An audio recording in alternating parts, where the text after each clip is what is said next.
Good morning, everyone. Good morning, teachers. So today we will be having a new discussion, but before we proceed, allow us to introduce ourselves first. My name is Blanchel T. Eslava. My name is Marita R. Quinones. My name is Kyla Alexandra Ordanza. And my name is Charity Sereno. Okay, once again, good morning, everyone. Good morning, ma'am. Please stand, everyone, for the prayer. So, please, everyone. Dear God, thank you for this wonderful day. Guide us as we study and learn together. Help us listen, understand, and be kind to one another. Bless our teacher and classmates. Keep us safe and happy always. Amen. Okay, thank you. So before you sit, can we arrange your chairs and refresh around. So now let's check the attendance. Who's the absent and present? Miss Myla, can you show the attendance, please? Perfect attendance po. Okay, very good. Because everybody is present today and that all of you guys want to learn from the topic that we're going to discuss. So for to organize the flow of the discussion, we have a classroom rules, the word story. So each word has a definition. So S stands for stay respectful. Respect your teachers, your classmates. P stands for take part actively. When your teacher asking you, you must ask his or her question and you must do the activity that is intended to you. Do you understand? Yes, So O stand for observe proper behavior. Observe proper behavior by seeking an O stands for observe proper behavior. So we must sit properly, listen attentively, and participate actively. R stands for respond politely. If your teacher is not asking you, you must not interrupt the class. Let your teacher ask you before you answer. Do you understand? Yes. So last is Y stands for your area, keep it clean. You are responsible for your area by picking up the trash around you. Do you understand our classroom rules? Okay, very good.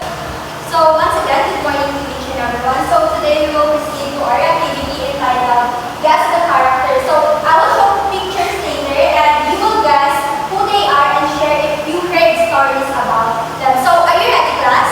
Yes! So since you are ready, let's proceed to the first picture. So I am a beautiful lady who protects the mountains and helps those who are kind to nature. Who am I? Anyone? Maria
So next, everyone, please read.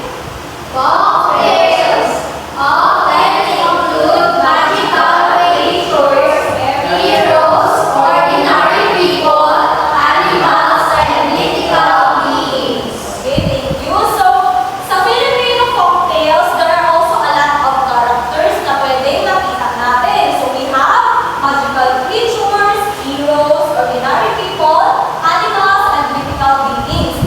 So, who among you here already read this story? Okay, so ang title niya is Little Red Riding Hood. Okay, very good. So, who are the characters of Little Red Riding Hood? May characters or characters po? Characters lahat. Si Grandma. Very good. Meron si Grandma. Sino pa? Si Wolf. Sino pa? Si Red. Very good. Sino yung nag-save kay Red?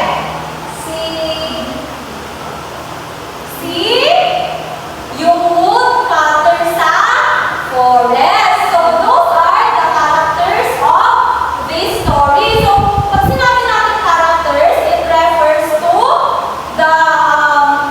the one who portrays or acts inside the story. So, galing kanina sa discussion, we have two types of characters, which are the protagonist and antagonist. So, sino ang protagonist dito na story?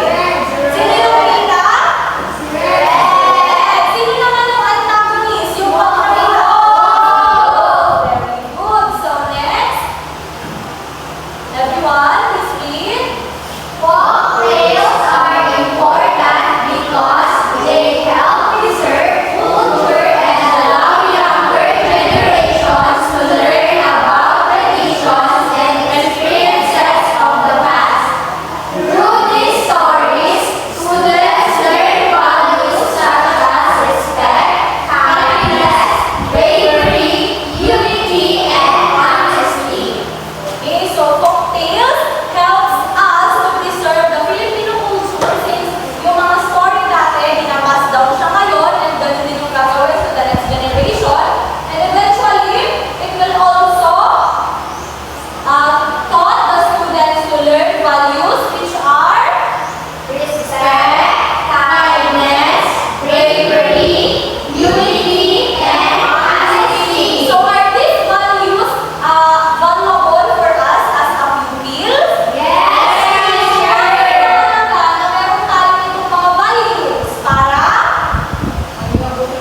very good, para maging mabuting tao at para malimukat natin ang ating Culture.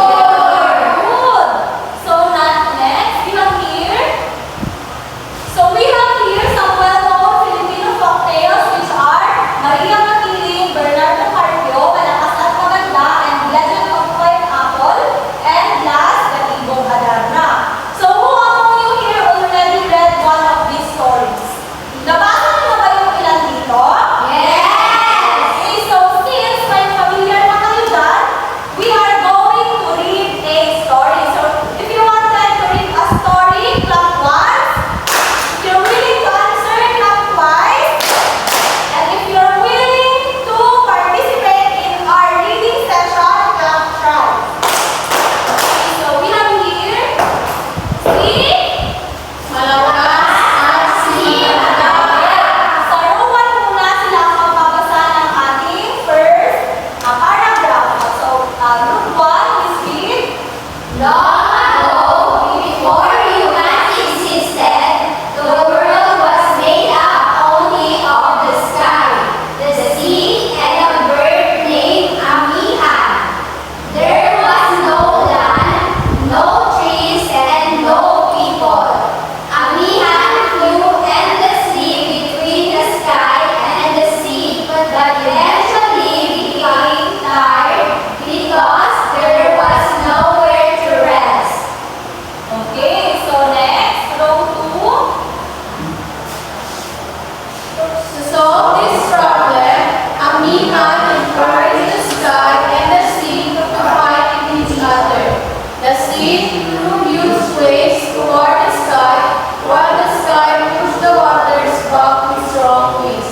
Because of their struggle, rocks and pieces of land appeared above the water, forming a One bamboo tree was washed onto the shore.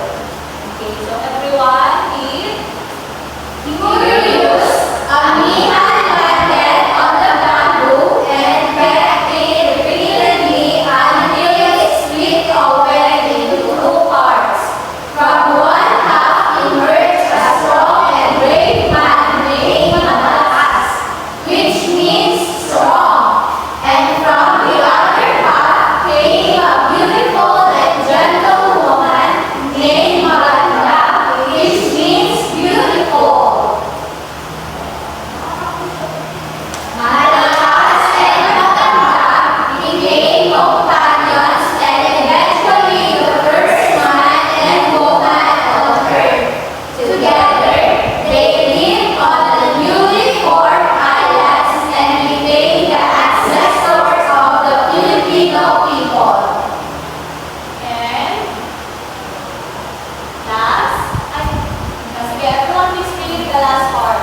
The story explains the origin of humanity in Filipino mythology and highlights the importance of harmony, cooperation, and the balance of strength and beauty in life. Okay, so did you understand our story?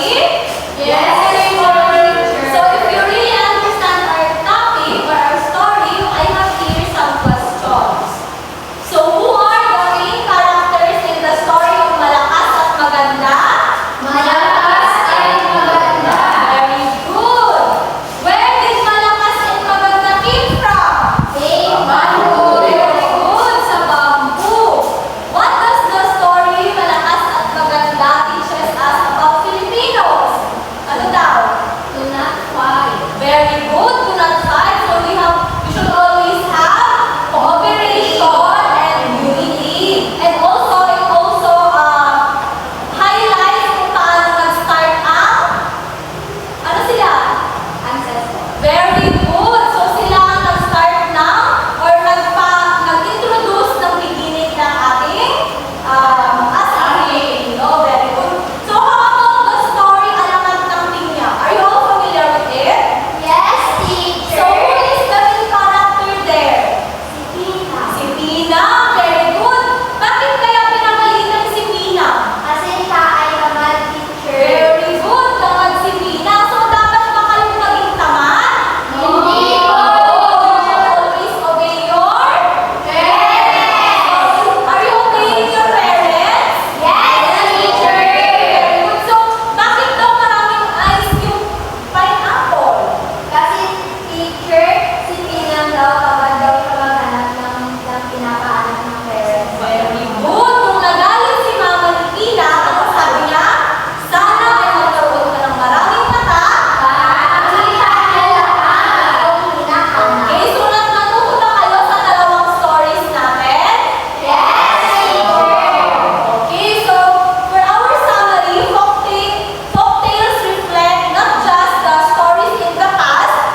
Our story is Malakas